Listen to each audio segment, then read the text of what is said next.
last present's delivered, and the snow outside's getting thicker. So let's open that bottle of liquor.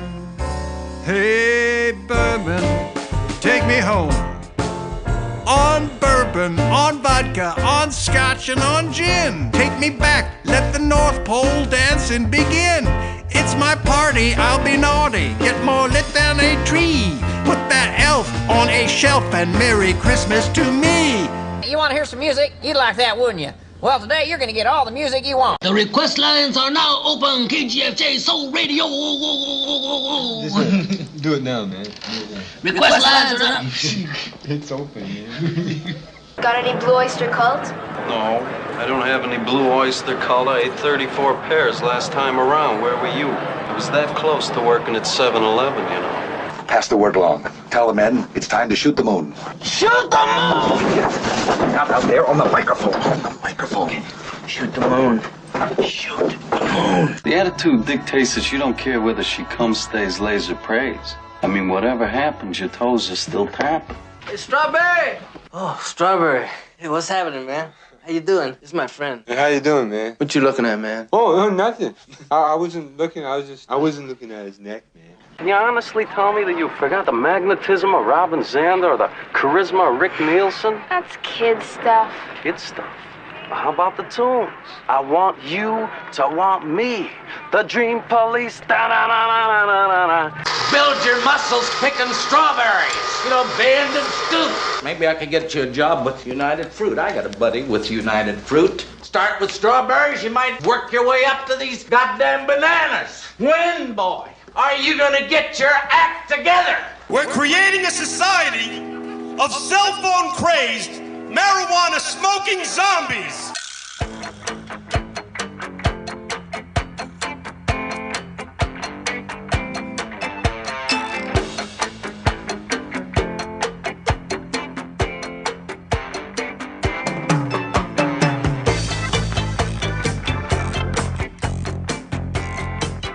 Coming to you not quite live from Lukewarm Tallboy Studios deep in the land of Gar, this is Bend and Scoop, the podcast featuring music, mirth, and minutia, focused on exposing artists you probably haven't heard, but should. I'm Bob, and I'll be your tour guide on this amazingly asymmetric auditory adventure as we journey to the center of your cochlea. Welcome to episode 30, which is also the age I was when I learned there's no such thing as Santa Claus. I'm just kidding, kids. Of course there's a Santa. In fact, I'll be your musical Santa this Christmas, as I'm giving you the gift of wonderful music to cram and stuff into your stockings. You know, time to enjoy a little Christmas spirit. This is courtesy of Four Corners Brewing here in Dallas, some local buzz. Chase that with a nice snickerdoodle, see how that goes. Now, Santa definitely wants you to stick around after the show for the Groovin' After Party, because if you don't, next year you'll have a lump of coal in your stocking. Santa remembers, because we've got a couple special guests, very special guests in the Groovin' After Party, Cail and Lucas from the wonderful, the fantastic, the unparalleled Album versus Album podcast. Fantastic podcast, and these guys were great guests, so be sure and stay tuned to listen to that after the show. The first gift we'll be unwrapping is courtesy of Kelly Finnegan off his brand new Christmas album, A Joyful Sound. This is a great tune. This one's Santa's Watching You. He is, kids, on Bend and Scoop. You know he sees you when you're sleeping.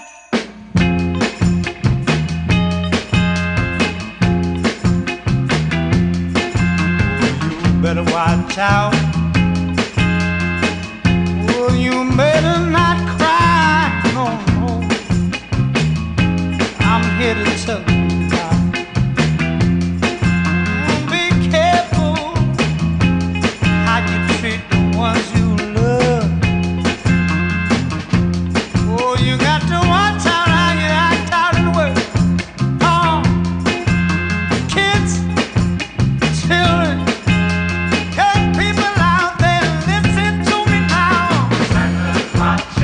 Oh, you know he's watching now. Santa's watching. Yeah, that man with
the clouds, very far away from the traffic and the words.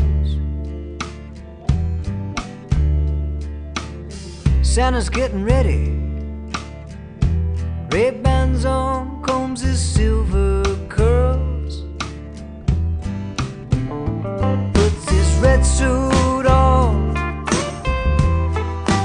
Man is feeling good, got his red suit on.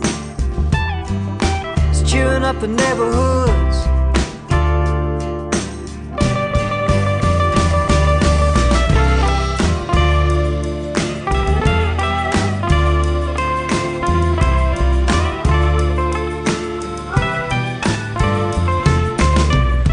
Down chimneys, big sack full of toys, moves so swiftly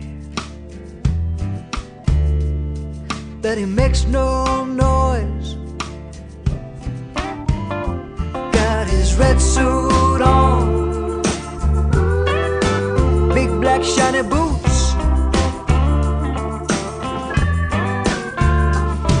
his red suit on. He's cheering up the neighborhoods. You GPS your street,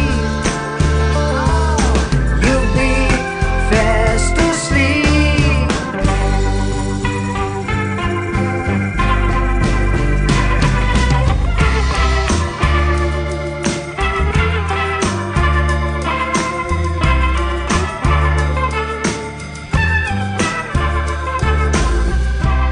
Summer, not being himself, under too much pressure.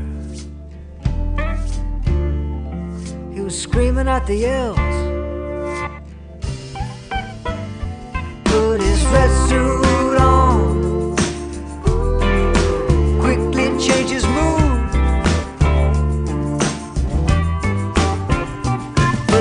Red suit on, he's feeling like a Santa should. Yeah, with his red suit on,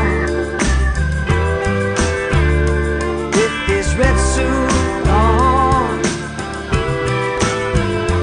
with his red suit on, got his red suit on.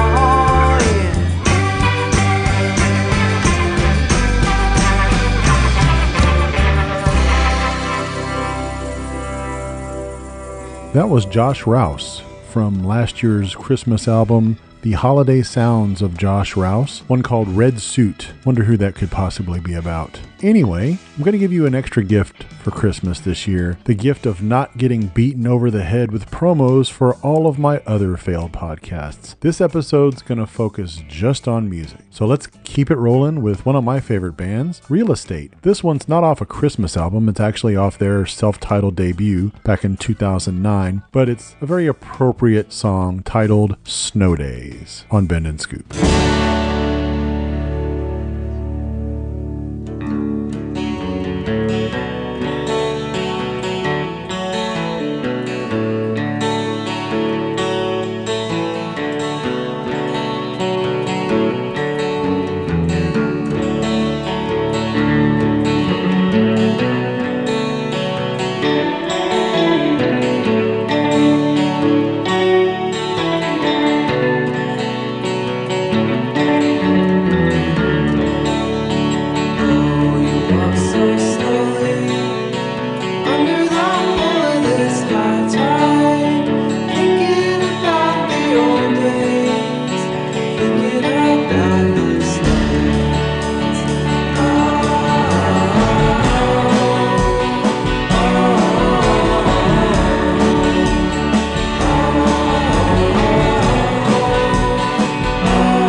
dummy of a tree, Clark.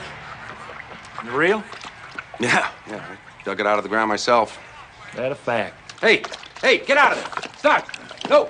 No, don't worry about it, Clark. Little tree water ain't gonna hurt him. Before we left, he drank a half a quart of Pennzoil. Boy, when he lifted his leg the next morning, whoa. Eddie, if he drinks the water out of there, the tree's gonna dry up. Come on, out of there. It's not. Out. You get out of there. Come, get in the kitchen now. Get in the kitchen there. Get you something to eat. Go on. He's cute, ain't he? Only problem is he's got a little bit of Mississippi leg hound in him. If the mood catches him right, he'll grab your leg and just go to town. You don't want him around if you wear short pants, if you know what I mean. A word of warning, though, if he does lay into you, it's best to just let him finish.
That's virtuoso Andrew Bird with his take on the Vince Guaraldi holiday classic Christmas is Coming from his 2020 Christmas album Hark, with an exclamation point at the end to really emphasize the Yuletide cheer. He actually had a minor role in this latest season of Fargo on FX, the TV series. He played the owner of the funeral home.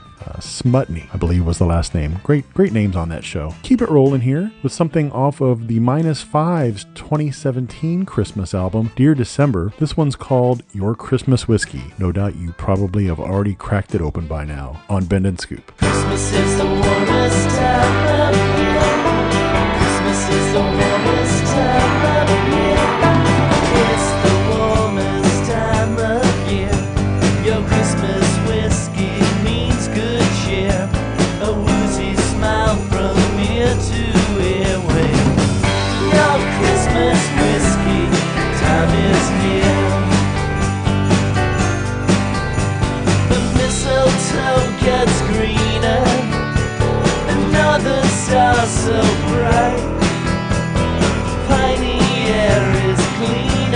the tree, all blurry lights.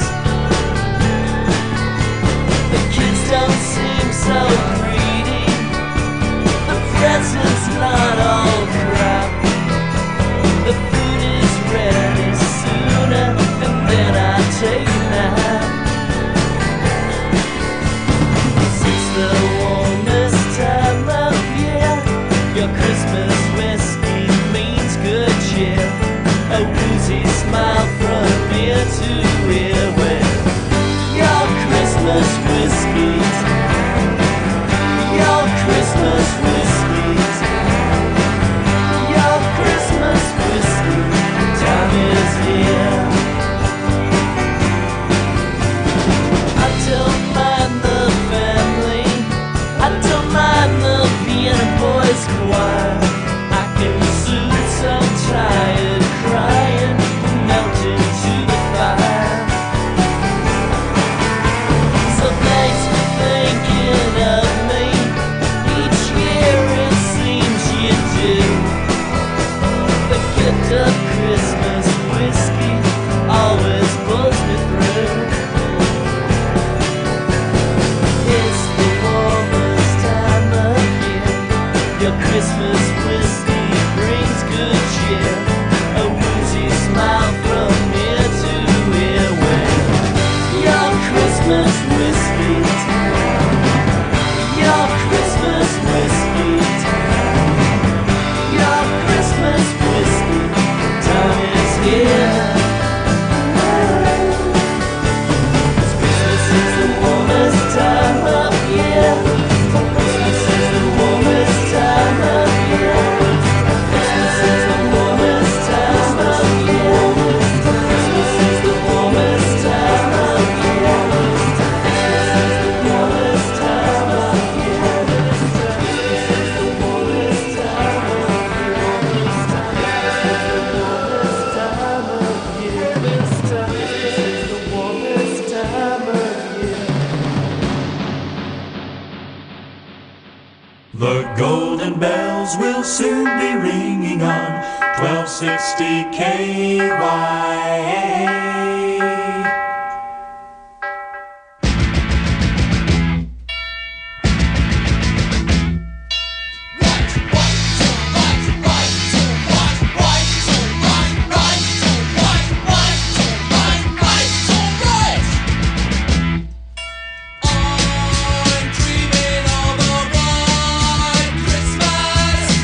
Just like the ones I used to know, where the tree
A truly touching rendition of a holiday classic there, one of the all-time standards, White Christmas from 1978. That version is by the UK punk band Slush. Fantastic. Up next is one of my all-time favorite bands, As Ponies, from their final and best album, 2001's L'Ohio. Boy, they went out at their peak. This one is Last Night It Snowed on Bend and Scoop. Last night it snowed. Powdered sugar cedars line the road. They look good enough to eat, but I don't think I would. I can't imagine that they'd taste too good. A blanket white, at least it was when it came down last night. But morning brings the rain, the blanket's washed away. Now everything turns back to gray. And now you're there. The rain is falling, wetting down your hair. I hate to be the one to say I told you so, but I believe I might have told you so. So live and learn. Snow is melting, never to return.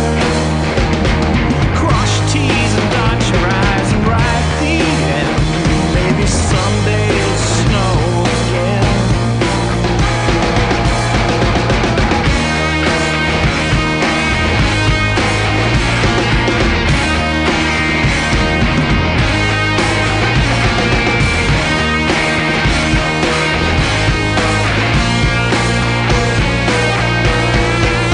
Last night it snowed. Last night it snowed. Last night it snowed. Last night it snowed. Last night it snowed. Last night it snowed. Last night it snowed.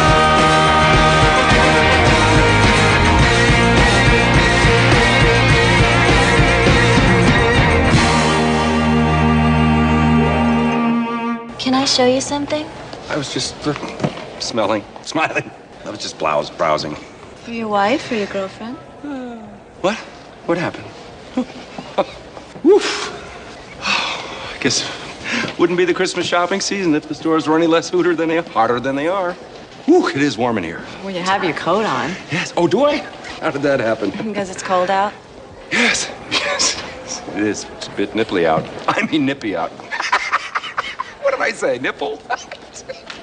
There is a nip in the air, though. 'Tis the season to be merry. Well, that's my name.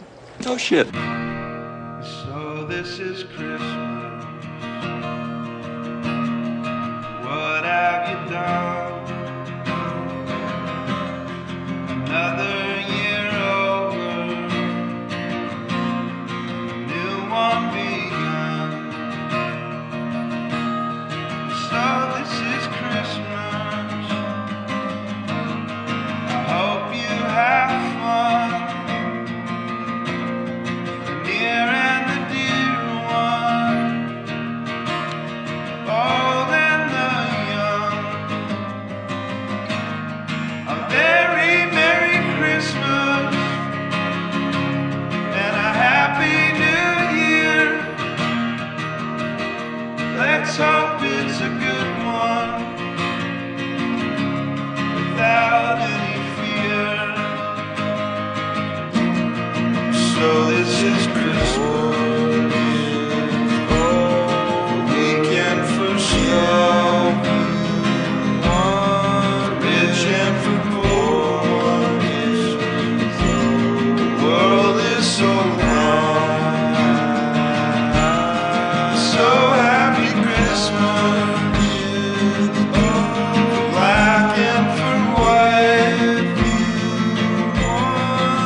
That was David Bazan with his rendition of the John and Yoko holiday classic Happy Christmas, War Is Over, from his Christmas album, 2016's Dark Sacred Night. Up next, a band from my hometown here in Dallas, the Old 97s, off of their Christmas album they put out a couple of years ago, Love the Holidays. This one's Gotta Love Being a Kid, parentheses, Merry Christmas, on Bend and Scoop.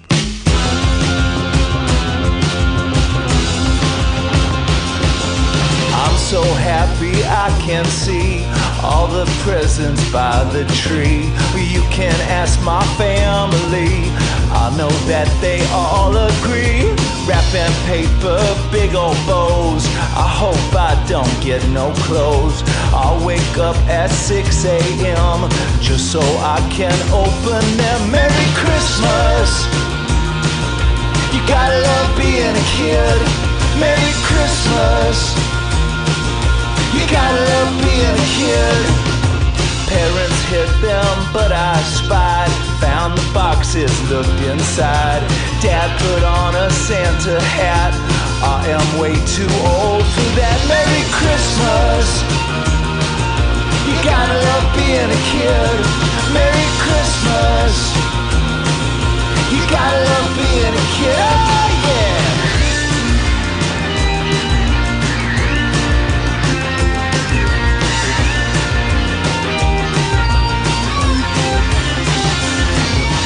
Smiling faces all around, all them snowflakes coming down. Fireplace is nice and warm, no one cares about the storm.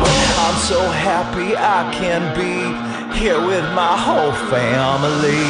Everyone's around the tree, and half these presents are for me. Merry Christmas, you gotta love being a kid. Merry Christmas, you gotta love being a kid. Merry Christmas, you gotta love being a kid. Merry Christmas, yeah. You gotta love being, you gotta love being, you gotta love being a kid. Hello, I'm Johnny Cash. Join Johnny and June Carter Cash. Their guests, Roy Clark, Jerry Lee Lewis, Roy Orbison, and Carl Perkins, as they relive some of the most important Christmases in Johnny's life. The Johnny Cash Christmas Show, Wednesday at 10 on Central and Mountain.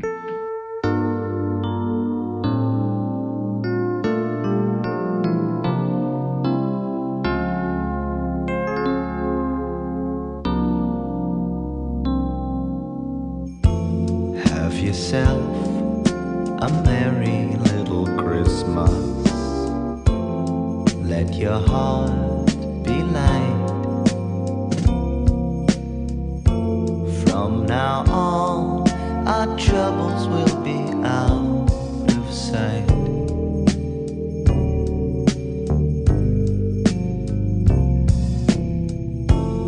Have yourself a merry little Christmas. Make the Yuletide gay. From now on, our troubles will be miles away.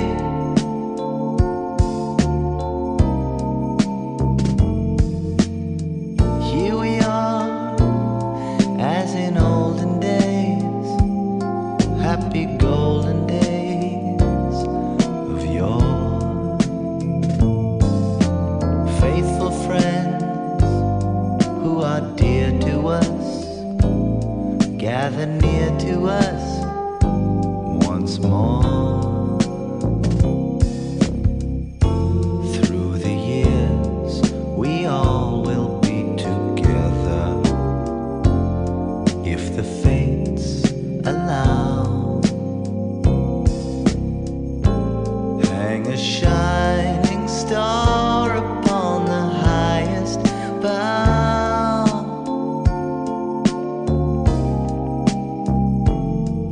and have yourself a merry little Christmas now.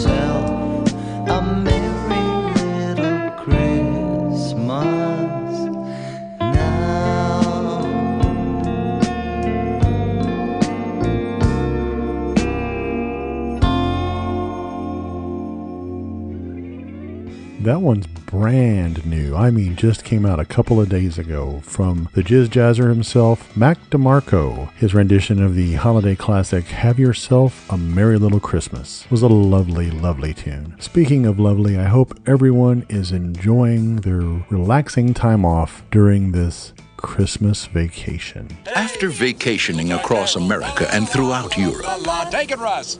this holiday season, the Griswolds are going to play it safe. Clark, we're stuck under a truck. They're staying at home. I give you the Griswold family Christmas tree. Hope you're not getting sap all over your sweater, Clark. All Clark wants is a quiet, old-fashioned Christmas. Sorry. Got a little knot here. You can work on that. What he's going to get is the gift that keeps on living. Merry Christmas. His family. We didn't come to impose. Oh, hell, there's plenty of room. Do you sleep with your brother? Do you know how sick and twisted that is, Mom? Well, I'm sleeping with your father. Have you got a kiss for me? You better take a rain check on that, Art. He's got a lip fungus they ain't identified yet. But no holiday could ever be more deeply touching. We were gonna call, but Eddie wanted to make it a surprise. If I woke up tomorrow with my head sewn to the carpet, I wouldn't be more surprised than I am right now. We're really gonna fly down the hill with this stuff. So genuinely moving. Can I refill your eggnog for you? Drive you out to the middle of nowhere? Leave you for dead? More truly uplifting. Can I show you something? I was just browsing. Or more down to earth. Merry Christmas! If Santa is smart, he'll stay well clear of this joint. It's a death trap. Than Christmas with the Griswolds. Everybody come out quick, look at the lights! They want you to say grace. I pledge allegiance to the flag of the United States of America. This year, let Chevy Chase light up your holidays. National Lampoon's Christmas Vacation. That thing had 9 lives. She just spent them all. You crack up.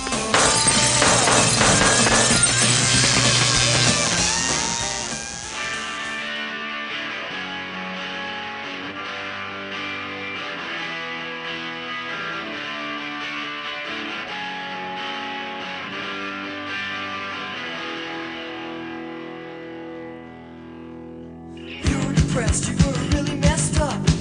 You know I understand. But why did you not talk to me? Why did you help me prepare for the nightmare? You took a vacation into oblivion. You were so alone, and I felt like I didn't know you. Christmas vacation, you took a vacation from me. Oh, from me. Oh.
people listen to people.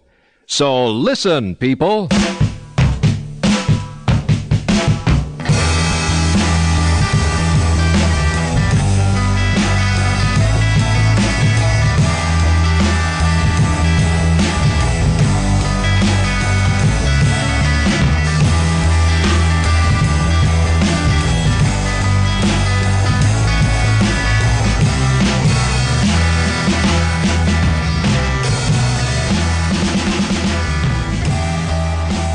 Welcome to the Groovin' After Party. Come on in and pour yourself a cold one. Joining me now for our Groovin' After Party here on Bend and Scoop is Cail and Lucas from the Album versus Album podcast. Welcome, guys. Thank you. It's wonderful to be here. Tell us a little bit about Album versus Album. Well, Bob, it's a great question. It all started, Lucas and I have been longtime friends, and it all started when we were working on a little home improvement project. And Lucas has a family and 2 children, and we just talked a lot about music and just gave us a lot of joy. And we decided, it'd be great if we could continue this conversation. And the idea of starting a podcast sort of bloomed into fruition. Yeah, and the main idea is that we talk about albums, but we have a hard time committing to the album versus album method, which is that usually we take an artist, like Radiohead, for example, and we take 2 of their records and we just say which one's the better album. And we both take a stance and we argue over it. So, recently we did Amnesiac versus Kid A. That's the idea of the podcast, but often we find we just like talking about one album because we just love to just kind of gush over a record together. That's excellent. Now, how long have you guys been doing the podcast? We've been doing it for about a year, but only really putting it out for about 4 or 5 months. Yeah. Right? Yeah, no, that's right. We started like at the beginning of 2020, and we're actually a little ahead of schedule now. So we're trying to stockpile a few episodes, and we try and release about every 2 weeks, 2 to 3 weeks. Just started bringing on some guests, but yeah, it's fun. And like when we aren't doing like a Duke It Out episode, we'll pick like, say, Velvet Underground has been one that people have really liked, and we talked about Loaded, and we compared Loaded to kind of the rest of the Velvet Underground discography, and sort of said, if you had to like pit it in a boxing ring, like where does it stand in their catalog? Like, would you argue it's the best? Would you say it's like notable, but like, maybe not the like ride or die Velvet Underground record? So yeah, it's we're keeping it a bit open, and it's been a lot of fun. The last record we did was actually Casey Musgraves. Oh, okay. Texas. Yeah, Texas's own Casey Musgraves. Yeah. So yeah, it's a great concept. I'm one of those guys who every now and then there'll be kind of almost like a maligned album in an artist catalog that I kind of champion or feel like it gets an unfair rap. So I definitely like where you guys are coming from on, looking at not just one album versus the other, but maybe like you said with that Velvet Underground, just kind of comparing it with the rest of the discography. So yeah, it's a great idea. That's a great idea. I love the sound of that podcast. Bob, sounds like you need to choose an artist and be a guest on our podcast. Have you guys done My Morning Jacket yet? No, but I have very strong feelings about them. Z versus It Still Moves would be an excellent one. Oh, yeah. Spoon would also be one I'd be very interested in doing. Yeah, I could see. I could argue for Z. Yeah. So yeah, there's definitely some we can talk about for sure. I'm totally into that. So let's learn a little bit about your own personal musical journey, and we're going to play a round of something we like to call "Is That Your Vinyl Answer?" and just learn kind of about your history with records. First one is, what was the first record you remember buying with your own money? No doubt, Tragic Kingdom. You're not the first one to give that answer, believe it or not. No, I remember it vividly. It's like, are we talking like my first vinyl record or my first like album? I mean, it could be any format, but if you want to also, like if it was a CD, but if you also want to throw in the vinyl as well, that's great. I mean, I will, just because it's so embarrassing, but my first 2 records I bought when I was like just a little teenager was Big Shiny Tunes 5, which is like a Canadian sort of alt-rock compilation that was put out by like the Canadian MTV, Much Music. And that had notable tracks like it's like everything from like Limp Bizkit and like just some terrible bands on it. But then also it would have like Radiohead and Deftones and like Blur. So it's in the same vein as that Now That's What I Call Music series, basically. Yeah, very similar. Yeah, a little less cheesy, but like but that was when I just remember being like watching a lot of Much Music and finally just being like, I also grew up in like a pretty evangelical household, so I also bought a lot of CDs at the Christian bookstore. So I had like Pedro the Lion, the whole EP I remember getting, like way back in the day, which was at the time I didn't appreciate it until I was older. But that was like probably the first cool CD I bought. Control is actually one of my favorite albums of all time. I love Pedro. That's a the great Lion. record. Oh wow, it is. It really is. Have you guys heard Low Tom? Mm-hmm. Yeah, they did. I didn't even realize they just had a new album out. I was like, I just found out last week. Yeah, I didn't. Yeah, it just came out of nowhere. I was like, I had no idea this was coming out. David Bazan he's been going through like an interesting journey, according to his social media, but like his musical journey has been really fascinating, especially with Phoenix last year. Yeah, and like another Low Tom record. I actually saw those guys play in Seattle touring the first record. Yeah, that first record was amazing. The Low Tom record, I love that. That was awesome. I even like the headphones. I mean, just about anything Bazan's done, I've enjoyed pretty much. Do you guys remember where you bought that first record? I do. I remember because it was the mall by my house where I bought all the records. I remember waiting outside to buy when Radiohead Hail to the Thief came out. I had waited outside the record store. It's called HMV. Okay. Now, was that a chain store or? Yeah, I can't remember what it stands for. I think it stands for His Master's Voice, which is some story about a dog or something. Yeah, I think RCA Records, that was kind of their slogan back when they came out. And they had the little, the icon of the dog leaning into the Victrola. Yeah, so I was HMV, and I remember going in there with like my $20 bill, which I had like just enough to buy Tragic Kingdom. And then my parents hating it because it wasn't, as you said, Cail, it was not a Christian record. Was it a Christian record? Oh, man. So the second album I ever bought was MXPX. Okay, now Cail, you mentioned the Christian bookstore. Was that where you got your first record, or was that one somewhere else? Well, yeah, it's embarrassing to say. I grew up in the prairies in Saskatchewan, Manitoba, and so when I was in high school, I worked at the Walmart. I was like a stock guy, like collecting carts and stuff. And I bought my first CD. My first two CDs were when I was working that job, and I bought them at the music section in Walmart.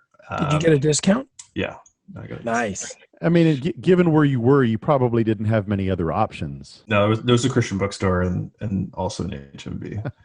But I will say the first vinyl record I bought, I was very lucky in university that I had a professor who sold me my first kind of setup, like speakers, receiver, like record player. And he sold me a few records, and I got, I think, Thriller, and and it was like really, like he sold them to me for like nothing. He actually said, come by and just like he had a bunch of doubles and triples. And he's like, just take a bunch. So like I bought a few off him. I think Thriller is the one that stands out the most, but then I got like a bunch of other random stuff, like a lot of yacht rock and I got like 4 Doobie Brothers. Love the Doobie Brothers. I'm one of those who enjoys both eras, both the pre and post Michael McDonald. Yeah, I agree. I also am a fan of both. It's cheesy to like display that Doobie Brothers record cover because I just feel like the name hasn't aged well, but the music's Yes, definitely. Now, do you have the first, whether it's No Doubt or the compilation you mentioned, Cail, do you still have those? Yes. We have an old van. I drive a soccer mom van, basically, and it's got a CD player in it. And my wife was like, man, we need to buy some CDs. But I was like, I got you covered. I'd kept about 30 CDs. So we have a very unique collection. You know, we've got Toto's Greatest Hits because my dad loved Toto. And so I kept the album. And then we've got like right beside that, like The Refused. And then right beside that, No Doubt. So yeah, we actually listen to it in the car sometimes. My kids are getting a very strange musical education.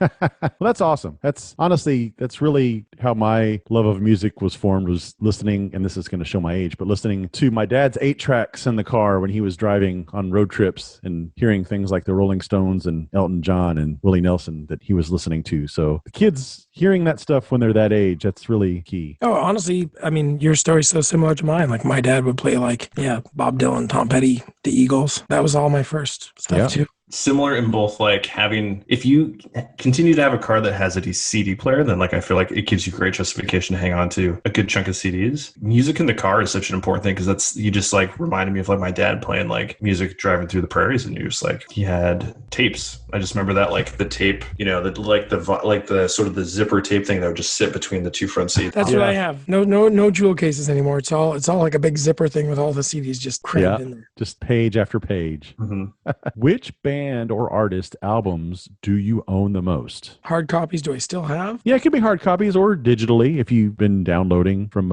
any source? I would say for me, like my top three dudes are Nick Cave, Tom Waits, and the Boss. So I've got a really over the years I've acquired like a pretty handsome. So you go for the honey voiced singers. You're a fan of the smooth. There's a little theme going there. Ironically, though, I do have a framed in the wee small hours in my bathroom as well. Like I actually do really like good crooners, but I just like dudes that are like, I've always been more of a lyrics guy.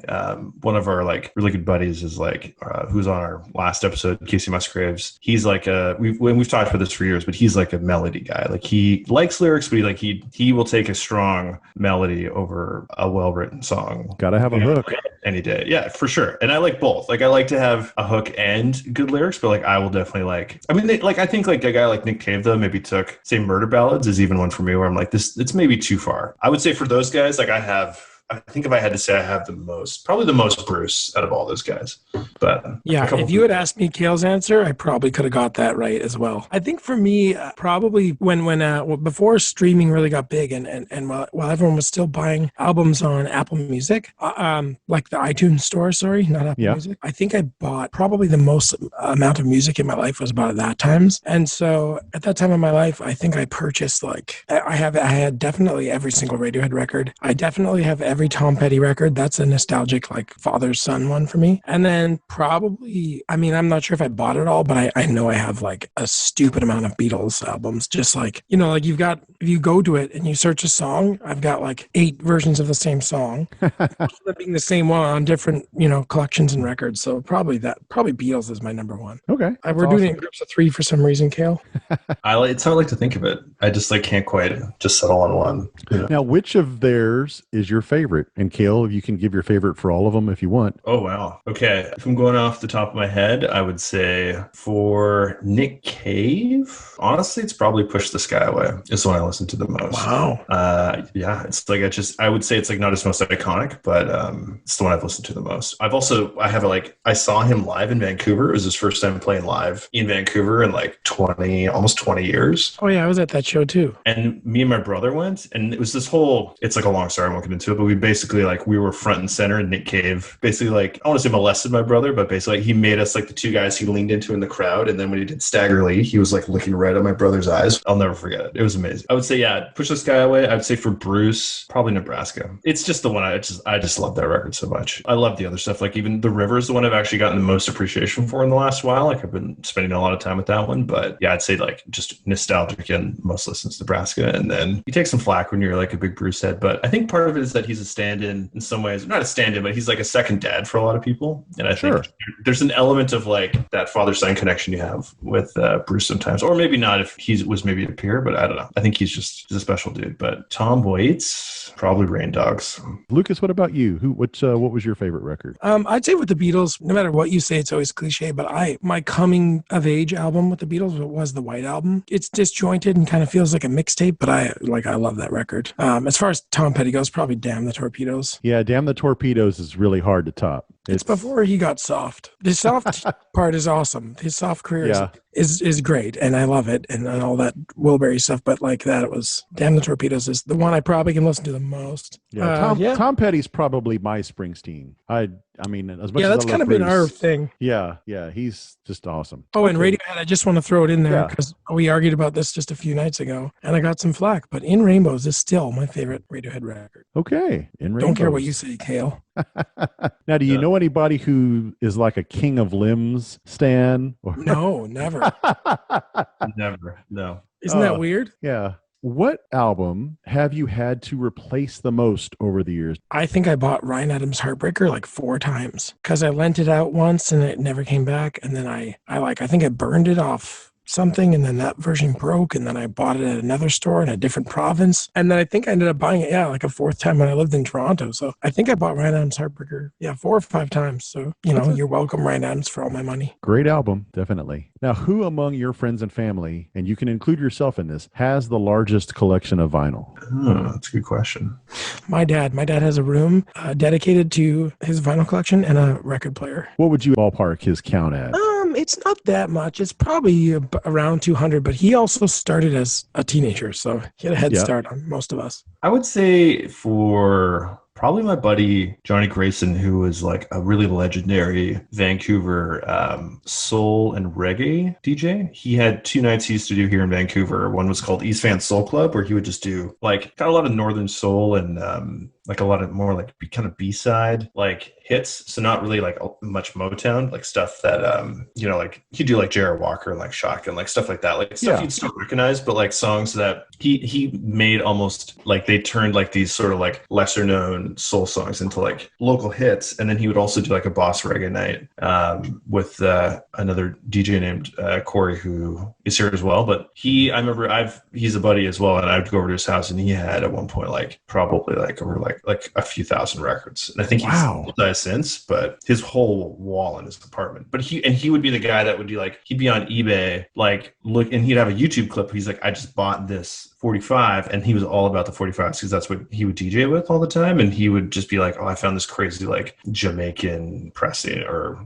Jamaican pressing, but like this like 65 like reggae single, and like you'd go listen to that, and it would sound amazing, but it was just insane, like his depth of knowledge. And he was also like really into like kind of the oi punk, so he was like, I don't know if he still does, but he had at one point like a crazy collection of that too, like stuff that I was like, I've never heard of almost any of this. And I can attest, because I went to Soul Club a few times. I know he didn't bring his entire collection, but even what he brought, I remember thinking like, that's like 15 trips back to the van, dude. It's a lot to haul around. Yeah, it was insane. But I guess, he didn't want to limit himself. Sure. How much vinyl do each of you currently own? I would say I own, it's good timing. Maybe it was subconsciously prompted with doing this interview today, but I just swapped in a new record player today, and it works a lot better than my old one. I've got swapped in like a Techniques, like an SB220, and it sounds great. Like I forget the model, my old model, but I had it for years. And, but I would say I've probably got like maybe 270 or 280 records. Not great. That's more than your dad? Yeah, I think he's got around 200. He's got 200? Maybe I have 200. That's hard to say. Like I've pared it down, but I've got like 30. Because I kind of stopped collecting, and they're all just at my dad's house, and he has all the shelves. There's a little corner that's all mine. The albums he does not understand. Someday you'll get all of his, though, right? I mean, are you going to have to fight any brothers or sisters off for the collection? Or I got 3 sisters, and none of them want that. The funny thing is, when I graduated, he gave me his old record player, and he said, you can have all my vinyl. And so for a few years, I was very proud. And even when I first moved to Vancouver, I brought it all with me, and I was like always that guy who's like, vinyl's better. And I talking about it, but I didn't know anything to support my view. I just felt superior. And I gave it back to him because a few records, I gotten like a few of his Beatles records. And I remember Freewheelin' Bob Dylan, which was not an original pressing or whatever, but, old. And I felt really bad that they'd been ruined. So I gave them back, and then he just kind of assimilated them back. So probably I have like 25 max. All right, so what is or has been in your lifetime your favorite record store? I can start this one. I would say my favorite record store. It's a kind of a split for me between here in Vancouver. We've got 2 great record stores. One's called Red Cat Records, and then the other one is Neptune Records. Also, I've heard of Neptune, yeah. Yeah, and Neptune's, they're really tight with Nardwar, the human serviette, if you're familiar. Yes, definitely. So he, a lot of the gifts he gives guests, he works with the owner of that store. And Tim Clapp, who also works there, is also a great dude, and he runs a record label called Kingfisher Blues, and they do a lot of really cool, it's like an indie record label, and they've done a lot of really cool stuff. I'd say recently probably the most well-known band they put out was this band called Peach Pit. Yeah, Tim's just he started his own bookstore, and like he's just an awesome dude. Like he's just got such an interesting, it's like insatiable, like the amount he reads and listens to. But yeah, I would definitely say check out Kingfisher Blues through them. But those 2 record stores, he also works at Neptune. So like I was just in there the other day, and we're just chatting about stuff. But if you're ever in Vancouver, those are 2 places worth checking out. I was going to say Neptune as well, just because it's really the one place I've gone to buy any music in the last 8 years.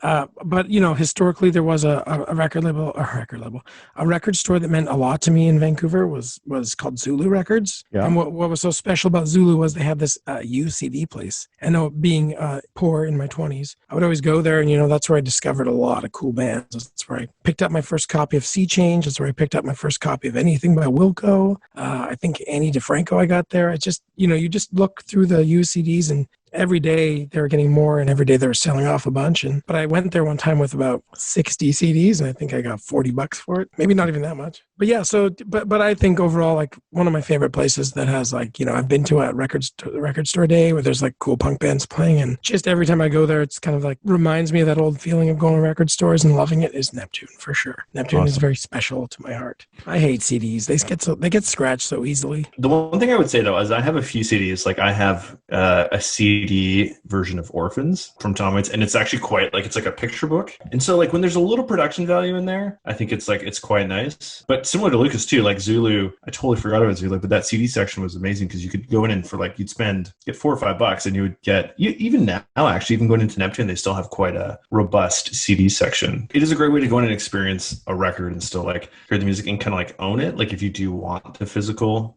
for me, like I'm a big library guy. Like I love getting books out of the library, but it's the balance of like when you just want to read and like take in something versus like, oh, I need to own this, like I need to have it as part of the collection. And that's almost the Marie Kondo thing. Like I can picture you, Lucas, like, before that trip to Zulu to like trade on the CDs where you like pick up, Radiohead and Rainbows and you're like, no, this gives me joy. This is going in the key pile. And that is one of the ones that's in the soccer mom van right now, is in Rainbows. I will say it's not one my kids love though. Yeah, I can imagine the learning curve on Radiohead for preteens is pretty steep. They love Toto, they love the Beatles, but they just don't understand Radiohead yet.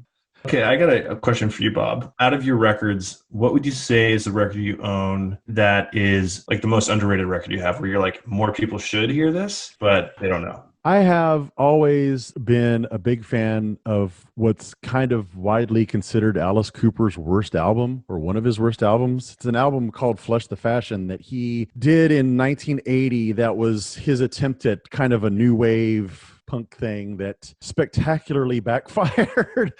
It was produced by Roy Thomas Baker, who like produced the Cars' first record and was one of the big known producers. So I glommed onto that because at the time that album came out, I was probably like 14. The songs just spoke to me. I'm like, I didn't know this is a drop in quality for him. I think this is great. He didn't have the snake around his neck anymore. This is fantastic. So I just have a nostalgic attachment to it. And just 2 weekends ago, I was out buying some vinyl, and I was at one store and they had a green pressing of this particular record, and I snatched it up because I have a digital version of it, but I wanted the record. I mean, most of the vinyl I'm buying, I'm either trying to find stuff that's out of print or you can't find on Spotify, but otherwise it's going to have a nostalgic attachment for me. It's something I owned. I think the original version of Flush the Fashion I owned was on 8-track. That's one that I think of my current collection is one that, again, I don't think that everybody's necessarily going to love it, but I just think it's good on its own. I think it stands alone. And I think it's one of those records that it was such a departure from the catalog that had preceded it for that artist that it was just too jarring for people. It was very Dylan Goes Electric. Yeah. I'm looking forward to listening to that record. You may not like it, but I think the lyrics are very hilarious, and I really enjoyed it. There's some oddities on there for sure. He especially the quote unquote hit from that Clones, very synth heavy, synth driven, and obviously not something you would have heard much from Alice Cooper prior to that. So just right in my nostalgic sweet spot, really. It is just interesting to think about, like, when records come out. Like, we talked about this with even the Casey Musgraves record Golden Hour, that, like, even just reviewing it 2 years after it came out, like, it's kind of post all the, like, Lucas at one point reads out, like, the insane amount of awards it won, and it was, like, very in the zeitgeist for a while. Oh, yeah. So it's interesting to even to visit a record like that Alice Cooper record, because you're like, now it's kind of removed from all the expectations people had of it. So to, like, take it out and in 2020 and you just listen to it, like, especially for me, like, I've know of Alice Cooper, but I've never really listened to Alice Cooper, so it'd be interesting just to be like, I'm just going to take this record as is, sort of like basically blank slate, and then see what it gives you.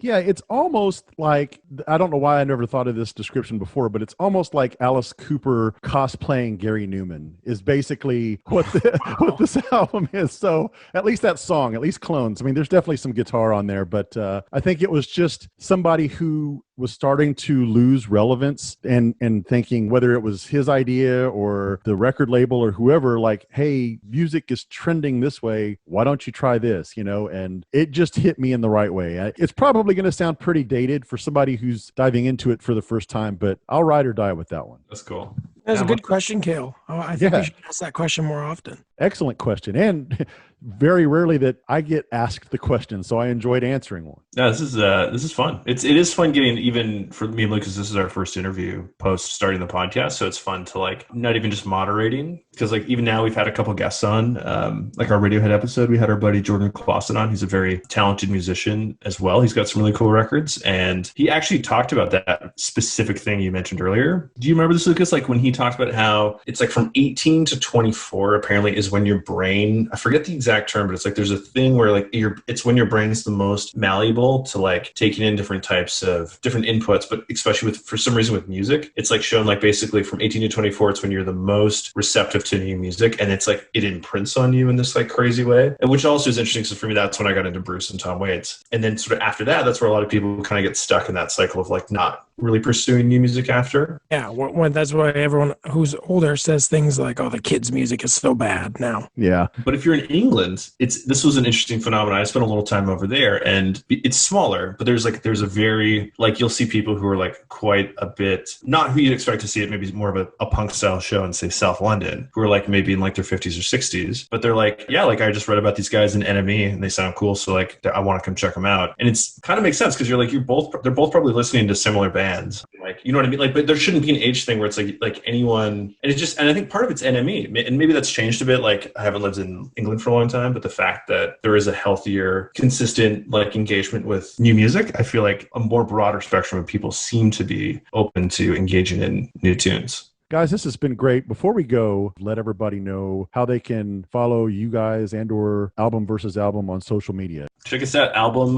versus Album. You can find us basically just if you Google us, you'll come across like our hosting site. We're on Twitter as album_VS, and on Instagram we're album_VS album. We are the only podcast with that name, amazingly. We've got lots and lots of episodes planned, and we love talking about music, as I'm sure you understand. It's one of life's simple pleasures. Definitely. So we're not going to stop anytime soon. Yeah, the only thing as much fun as listening to music is talking about music, right? So thanks so much for being on, guys. Yeah, thanks for having us. It was a pleasure. Yeah, you bet. Thanks, Bob.